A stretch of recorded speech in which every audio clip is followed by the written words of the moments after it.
North Korea latest, ballistic missile may have landed in Japanese territory, says Japan. A North Korean ballistic missile test may have landed in Japanese territory, the Japanese Prime Minister's office announced.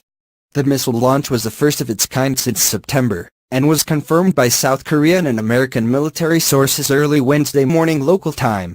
White House Press Secretary Sarah Huckabee Sanders said that President Donald Trump was briefed about the missile launch while it was in the air. Former British spy Christopher Steele, the man behind the drafting of the now infamous Trump dossier, once confidently proclaimed that our president was so inextricably linked to Russian government figures that Vladimir Putin himself could drop a dime on Donald J. Trump anytime he wanted. Steele also claimed that Trump aides were part of some vast conspiracy with Moscow to steal the election from Hillary Clinton, someone who Putin reportedly despised so much he'd do anything to see her lose.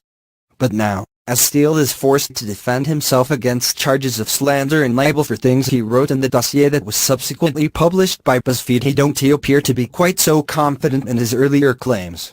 As in, he don't sound like a man who continues to believe what he wrote a year ago. As reported by the Washington Times, once upon a time Steele matter-of-factly stated in the dossier that there was collusion between Team Trump and Team Moscow. But some months later in court, he now claims that such collusion was only possible. This all takes on added importance now as Republicans close in on discovering whether the bogus dossier, for which nothing contained within has been verified, was used by anti-Trump elements within the FBI and Justice Department to obtain a FISA court warrant to spy on the Republican presidential nominee's campaign last year. Related, revealed, the FBI plot to overthrow the presidency and commit organized treason in America.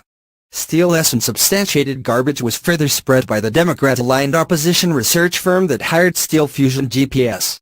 Also, the Times noted, Steele once boasted to Mother Jones magazine he was the one who started Robert Mueller's special counsel investigation by convincing the FBI last summer that his dossier was real. And of course, we now also know that the dossier was bought and paid for by Trump's opponent, Hillary Clinton. Nothing odd or weird about that, right?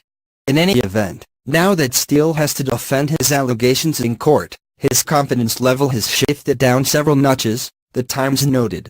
As the National Sentinel reported in April, Steele was upset when BuzzFeed published the dossier in January, probably because he knew that it was all BS.